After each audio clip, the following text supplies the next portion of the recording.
बहनों और भाइयों, देश के अंदर पिछले 11 वर्ष में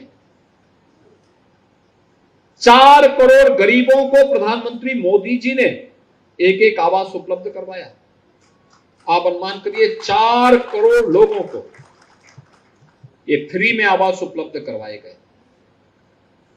उत्तर प्रदेश में हम लोग अब तक 60 लाख गरीबों को एक एक आवास फ्री में उपलब्ध करवा चुके हैं। 60 लाख से अधिक गरीबों को। जब नीयत अच्छी होती है तो कार्य भी अच्छे होते हैं। जब जनता जनार्दन अच्छी सरकार चुनती है तो चुने गए अच्छे लोग अच्छा कार्य करते हैं, उससे विकास भी होता है और गरीबों का कल्याण का मार्ग भी प्रशस्त होता है।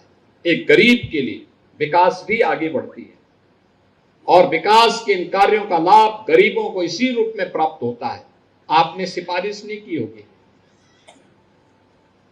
इसमें किसी ने आवास के लिए रवि किशन से किसी ने सिफारिश करवाई क्या? कोई नहीं कराया होगा, क्योंकि अगर कराता तो होने वाला होता वो भी नहीं हो पाता है।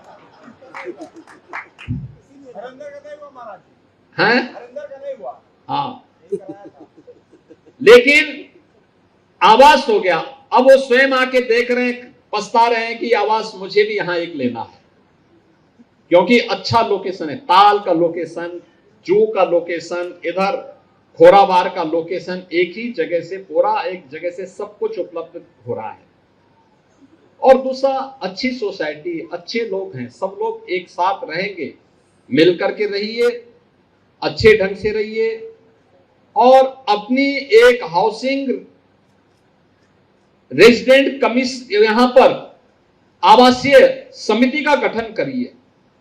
उस सोसाइटी के माध्यम से थोड़ा थोड़ा पैसा इकट्ठा करके जो मेंटेनेंस का कार्य होता है, कुछ तो जो डेवलपर होगा वो पैसा जमा करेगा, कुछ आपका महीने का छोटा छोटा पैसा आप इकट्ठा करके उसको इकट्ठा कर देंगे तो मेंटेनेंस, लिफ्ट का मेंटेनेंस है, कहीं पे कोई अन्य कार्य होना हो तो वह समिति उसका मेंटेनेंस करती रहेगी। तो लंबे समय तक इस आवासीय सुविधा का लाभ आपको प्राप्त होगा और इस सुविधा का लाभ आपको प्राप्त होने के कारण दोनों तीनों प्रकार की सुविधाएं प्राप्त होंगी।